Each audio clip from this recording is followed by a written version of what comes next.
ছাড়া আর কোনো উপায় দেখছি না।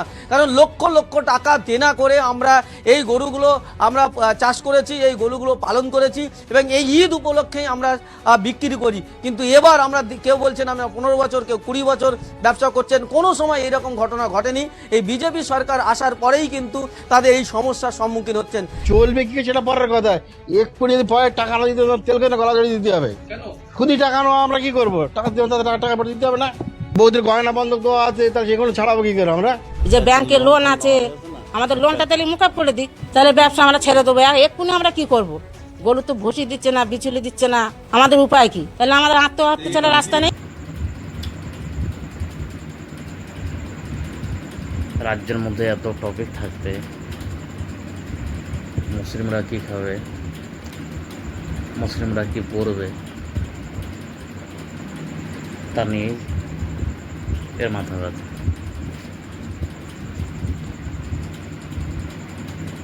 ওই হাজার হাজার শিক্ষিত ছিল, এই কারণে কি বিজেপিকে ভোট দিয়েছিল? পরিবর্তনটা এই কারণে কি হয়েছিল সেটাই বুঝতে পারছি না। গরুর প্রসঙ্গ যেটা সবচাইতে বেশি গুরুত্বপূর্ণ এখন হয়ে উঠেছে, কারণ মুসলিমদের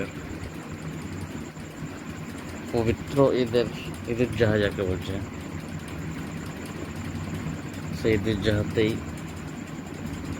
গরু কোরবানি বা বকরা কোরবানি হয়ে থাকে, এছাড়া মোটো কোরবানি হয়। তবে সচরাচর গরুর দামটা হয়তো কম, তার জন্য সেটাই বেশি প্রচলিত আমাদের এলাকায়।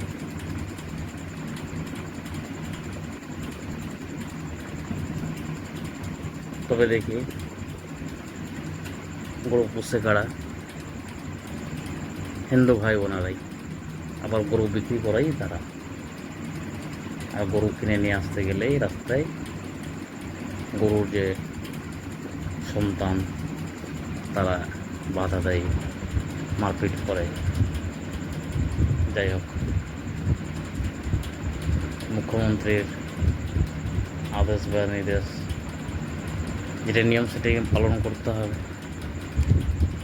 আর মুসলমান গরু যদি এতই প্রিয় বস্তু হয় হিন্দুদের ক্ষেত্রে, তাহলে বন্ধ করে দিতে হবে গরু কাটা।